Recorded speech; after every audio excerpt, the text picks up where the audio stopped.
Best question and answer for this show: why are people screwed up? Because there's families in them. Ladies and gentlemen, welcome to the Deadbeat Chronicles, the podcast where one brave, middle aged man stands before you, not as a superhero, not as a guru, but as a man and a father who's gotten his ass kicked a time or two trying to be a normal, included, impactful son and father. And as a guy who's seen and heard things, abusive things, courtroom things, rejectful things, and downright evil things like, oh, Jeff, that beating really wasn't that bad, or I'm sorry, sir, according to paragraph 17A, section chaos, subsection dysfunction, you actually don't have any civil rights today, or you, sir, do not have any authority to buy your daughter a Christmas present using your child support monies, and you can give that money to your ex-wife so she can buy her a gift for Christmas. And then there was, if you don't have enough money to be in your kids' lives, then maybe you shouldn't be in the kids' lives. And I've heard so much more, probably the worst of it coming directly from my own kids. So, ordinary world growing up. When I was young and after my parents divorced, well, let's just say I got the fake Disney childhood package from my mother's side of the family. Some kids grow up with trust. I grew up with a little less, something less than protective. Sometimes child abuse, a mother who refused to own her own betrayals, and a family dynamic with that side of my family that could have been a live action training manual titled How to Build Childhood Trauma in 10 Easy Steps. That was my ordinary world until I moved in with my dad at almost 13 years old. And with that move, I thought struggles like that were the peak of dysfunction until I gave marriage and more so parenthood a try with a narcissist about 10 years later. And then that choice said, hold my beer, hold my shitty, flat, warm beer. Now, that's not to say that my dad's side nor me was perfect and that my mother's or ex wife's sides had to be perfect. Quite the contrary. And I don't mean to pigeonhole my mother and ex wife into some kind of a corner of total failure. Total bad. Couldn't be further from the truth. That's not the case at all. My mother is a very talented, wonderful person that simply suffers from the kind of weakness in family matters where strength and integrity are needed. And my ex wife, she's an incredibly intelligent woman and a deeply devoted mother that wants the very best for our children. The simple facts are that my ex wife wanted me out. She wanted me out of the picture, and she had to reduce her character to do it, and our children's also. And my mother wanted to be a grandmother. That's not a bad wish, is it?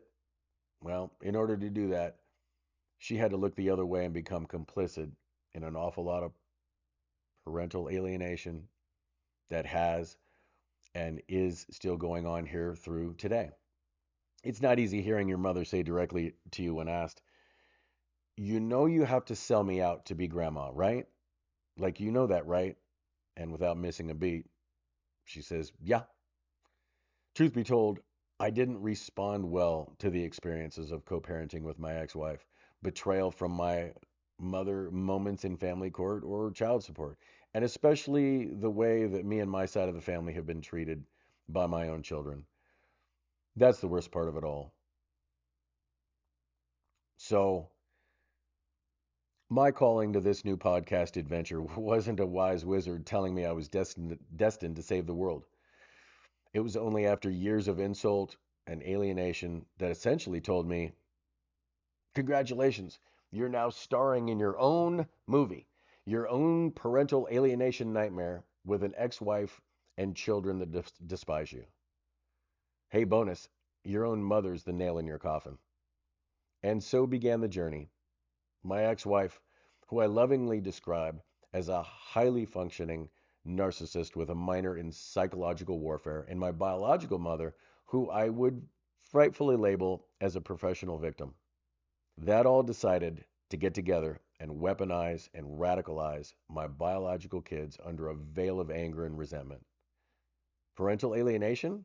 Yeah, they don't dabble in it, they majored in it, graduated with honors, wrote their thesis on it, and now teach weekend seminars at the local community college. Just kidding. Kinda. Meanwhile, the family court and child support systems, armed with zero mental health training and a budget bigger than the Avengers, looked at my civil rights and said, basically, well, you'd prefer civil rights? Oh, you're so adorable. Anyway, we'll take the cuffs off you when you shut the hell up, take our medicine, and pay it. In those moments, I knew I had a choice to make: stay silent and lie down in defeat, or turn this into a mission to unveil the truths about parental alienation, co parenting challenges, and custody battles. I've made the choice to unveil, but I have no idea how these events will evolve. Will they make matters worse, or will they improve these matters? I really don't know. So we're going to give it a go. Trust me, I tried to refuse the call. I know how confrontational this is going to be. I'm going to bring up all the issues, all the details, and try to bring a resolve to it.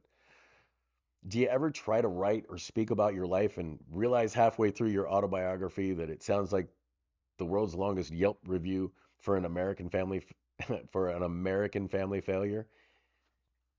Take one. Or that big part of your childhood, first marriage and co-parenting history that reads like a trilogy. Book 1, The Young and the Naive. Book 2, Divorce, The Reckoning. And then of course book 3, The Revenge of the Bitters. Part of me thought, do people really need to know that I've gotten alienated from my kids? Do people really want to hear about my mother's emotional games? Do people really want to hear about my own huge mistakes in this matter? Do people really want to hear how I got my civil rights and any kind of recognizable support vaporized by the courts? Like I was in a Marvel movie and they had all 7 infinity stones. Snap, disintegrated. Yes, yes, it was time to move forward and unveil what's going on here, because almost every family in America has some version of this story, which really sucks. We're going to talk about the pitfalls on the Deadbeat Chronicles that are in front of all of our families as cautionary tales to avoid, like pandemic viruses that didn't come from China. So let's talk a little bit about some other things. After getting my ass kicked as a dad and even kicking my own ass with some mistakes that made things worse, my mentors weren't old monks on mountains, spiritual or church leaders, or even great sports stars. My own father was my greatest mentor that I fell short of in many ways, I feel. But after experiencing fatherhood and divorce for myself, along with my dad, my mentors became other alienated fathers with that same distant 1,000-yard stare. Grandparents begging just to see their grandkids. My 2 stepsons, who gave me the most basic of respects and followed my guidance and became truly good young men. A new wife who loves me with my baggage of pains and insecurities, who appreciates me for my commitments, and who gave me a second chance to lead a wonderful family. Even in laws that supported and in laws that pulled rugs out from under us when we needed. All of them mentors. Even bad examples can end up being good examples. You just got to talk about them right. And let's not forget about our fellow military veterans who understand that you can serve your country only to come back here and get ambushed by betrayals in their highest forms. These were some of my new mentors after a whole hell of a lot of destruction. Some of them brought wisdom, some of them brought dark humor, some brought good and bad examples to leverage, but all brought truth in one way or another, and I'm grateful to all of them. And so I crossed over into the arena of family dysfunction and the twilight zone of the American marriage industrial complex, family law. I crossed over to conversations about why is co-parenting such a friggin' war? Why is divorce so normalized and skyrocketing? Why K through 12 education is somehow teaching everything except how to be a functioning adult, and why universities are more influenced by foreign money than American values. Why is the family law industry now richer than the NFL? Why are so many in America so against Christianity being such a good resolution for our troubles? And how do we prevent our kids and our future from generational trauma? And that's why I launched the Deadbeat Chronicles, a podcast for families, judges, educators, therapists, clergy, and anyone who's ever had the pleasure of getting their good morals and ethics denied by the demons that divide our families.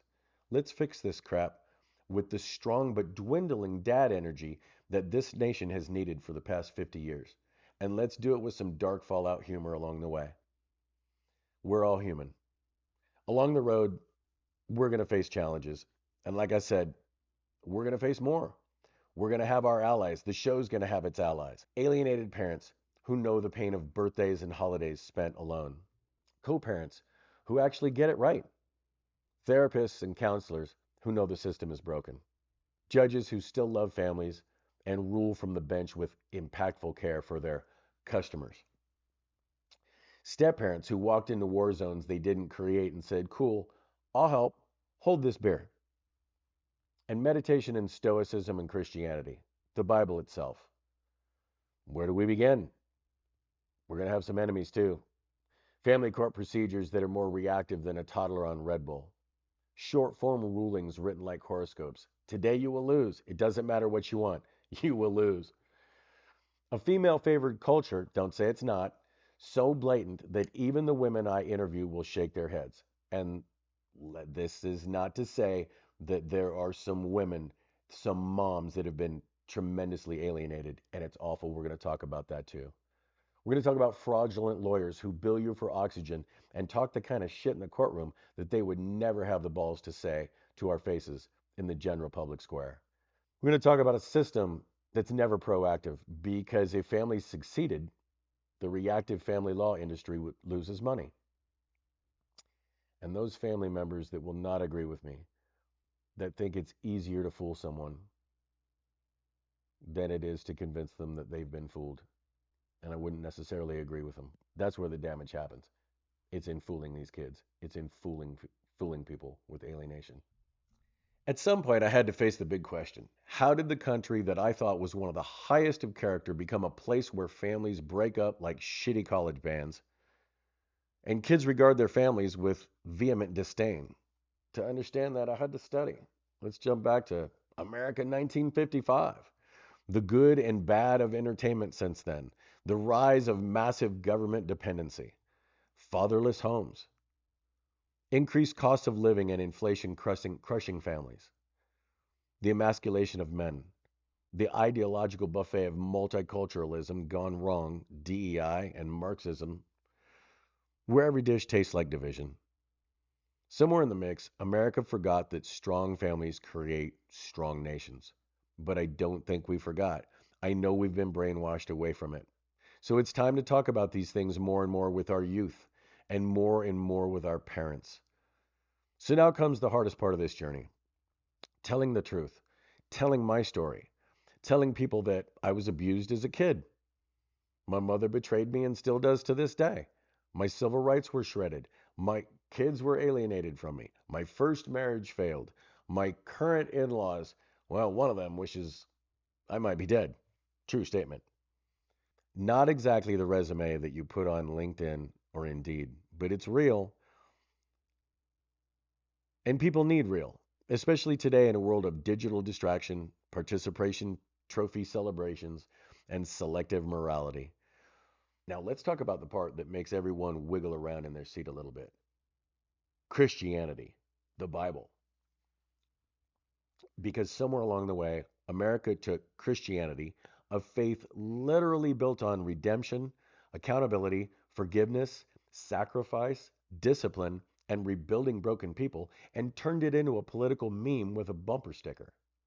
Which is wild, because if you actually read the thing, it's basically a manual for marriage, a guide for parenting, a detox program for narcissism, and a full service trauma recovery center with an eternal warranty.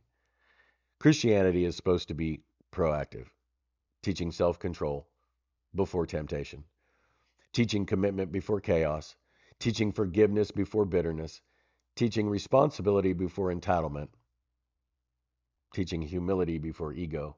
We're definitely going to talk about ego death. That's crucial. And it's supposed to be reactive too, for when the abuse already happened, for when betrayal has already landed, when divorce already detonated, when alienation already poisoned the kids, and when you're sitting alone on the floor at 2:14 in the morning wondering how your life became a court transcript. That's when Christianity isn't a slogan. It's not a meme anymore. It's a lifeline. A little a little over 2 years ago when I started talking about the idea of this show, a few people asked me if it was church based, if it was Christian based. I replied, no, not at all. It wasn't even on my radar. I was studying Stoicism at the time and had not yet opened up to religious paths of kind of any kind. I feel much different now. My views on the very best resolutions to family problems absolutely include the Bible. I don't think I could disconnect it if I tried. So, yes, Christianity is definitely going to be a part of this show when we talk about resolutions and how to really rely on things every day. Not as a weapon, not as a slogan, not as a political mascot, but as a counseling framework, a family rebuilding system, a marriage survival tool, a trauma recovery structure, a narcissism detox, and the only worldview that can handle both justice and mercy without collapsing. And what I feel is a soldier of sorts for spirituality in general is Stoicism. Now let's talk about something the courts definitely don't want you to learn. Stoicism. Because Stoicism doesn't make you compliant, it makes you unbreakable. Stoicism isn't about being emotionless, it's about being ungovernable by chaos. When it comes to co parenting, custody battles, and parental alienation, chaos is the enemy's primary weapon.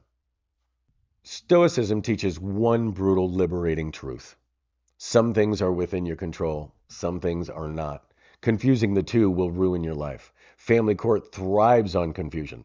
Stoicism cuts straight through it. It teaches discipline over emotion, reason over reaction, endurance over vengeance, virtue over validation, which is exactly why narcissists, high conflict ex spouses, and broken systems hate it.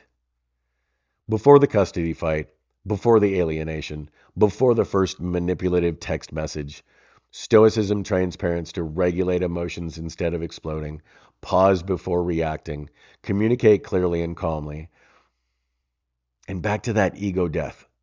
Detach from that ego. Detach from those ego driven arguments. Stoicism definitely models stability for children. Stoic parents don't ask, how do I win this argument? They ask, who do I need to be no matter how this turns out? The mindset alone prevents thousands of divorces and custody escalations every year. Now let's talk about parents that are already in the fire. Alienated parents. Parents erased from their children's lives. Parents falsely accused. Parents whose civil rights disappeared faster than evidence in a court file. This is where Stoicism becomes survival gear. It's going to teach you can't control your ex's lies, but you can control your integrity. You can't control the judge, but you can control your conduct.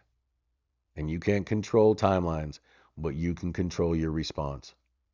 Stoicism doesn't say, pretend this doesn't hurt.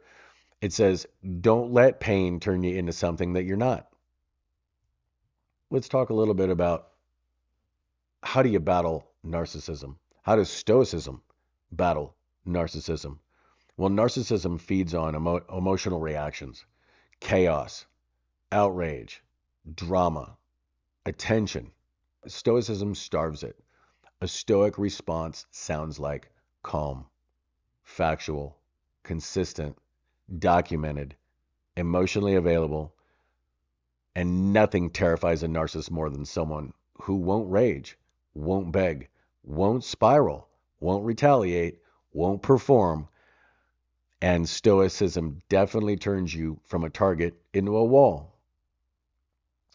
Family court systems are reactive, emotional, inconsistent, and political sometimes. Stoicism teaches parents to be consistent, predictable, principled, reliable, and right back to calm. Calm is going to take that second of thought to keep it there, preventing that instant reaction and that impulse to react when something's really painful. which is exactly what children need to be when everything else feels unstable. Stoic co-parenting says, I will not speak poorly about the other parent in front of my child, even if it's true. Not because it's fair, but because it's right. Children don't need two parents fighting for moral superiority. They need one mutual parent modeling emotional adulthood. Here's the key point people miss. Stoicism and Christianity are not enemies. They're allies. Christianity governs the heart. Stoicism governs the mind. Put them together. Christianity teaches forgiveness. Stoicism teaches restraint. Christianity teaches surrender to God. Stoicism teaches acceptance of reality. Christianity teaches humility. Stoicism trains ego death. Christianity says, love your enemies. Stoicism teaches you how to do that without letting them destroy you. Together they form spiritual grounding, emotional regulation, moral clarity, psychological resilience. And this combination is lethal to chaos. Here's the quiet truth. If parents practiced stoicism, fewer emotional blowups would occur. Definitely fewer false allegations, fewer reactive filings, fewer escalations, fewer repeat court appearances, which means less money for the system, less chaos to exploit, less control over families. Stoicism creates parents who document calmly, respond minimally, act strategically, and refuse to self-destruct. Family court survives on emotional parents. Stoicism produces disciplined ones. And closing this Stoic section out, family court teaches compliance. Stoicism teaches command of self. Family court thrives on reaction. Stoicism thrives on restraint. Family court creates dependence. Parental alienation creates dependence. Stoicism creates independence. When paired with Christianity, Stoicism becomes a powerful force for healing, for endurance, for moral leadership, for rebuilding families from the inside out. And this is why the Deadbeat Chronicles doesn't just talk about what's broken, it teaches how to stand strong anyway. But from this will produce gold, hopefully. Clarity, purpose, and an ability to laugh at things so dark that therapists lean in and say, you're so okay right now, I'm considering a fire extinguisher. We're going to learn that America doesn't have a family problem. America has an exposure and systems problem. Families are the casualties, and nobody's writing the report until now.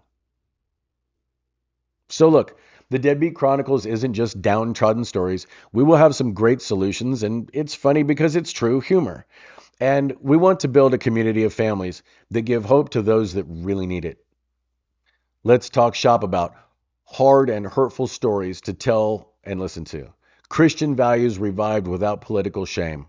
Teaching philosophy and the financial literacy in schools and leaving the political narratives to the parents to handle. Rebuilding patriotic pride. Teaching kids accurate truths of all kinds. Removing foreign influence in universities. Raising the bar on co-parenting integrities for sure. Studying divisive movements so we don't repeat them. Promoting ego death, self-discipline, and a bit of smart stoicism daily. Reviving lifelong marriage over divorce, and far more supportive divorces if unavoidable. Encouraging reproduction. Yes, America, have more kids. Encouraging reproduction. Yeah, America, have more kids. And learning to prioritize time, because time is our most incredible gift to give and receive that evil will always try to take from us. So after walking through the fire, or low crawling through it in many cases, here we will stand. Not broken. Well, maybe yes, broken all over the darn place, but not too bitter. Okay, just a little bit, but let's work on it. But we'll be funnier, smarter, tougher, more spiritual, and absolutely unwilling to let our American families collapse quietly. So welcome to the Deadbeat Chronicles, where we take the pain that nearly destroyed us and turn it into lessons that will save someone else. Where I interview judges, clergy, like I said before, lawyers and therapists, alienated parents for sure, alienated grandparents, and successful co-parents, and even the kids who survived through their own experiences and perceptions. Let's talk with the kids. Let's hear their stories. where we talk about everything America avoids because ignoring these problems hasn't worked for the past 50 years. This is the show for every family, every generation, every professional, and every survivor. It really helps the show out, so please subscribe to the YouTube channel and hit the like button on this video. This show is for your topics. What do you want to hear about? What do you want to hear from this arena? We will do our best to bring topics and the guests you'd like to see. And this is the show that says we are the people, we can do better, and if we can laugh while doing it, even better. Stay classy, Deadbeat fans. Go hug yourself.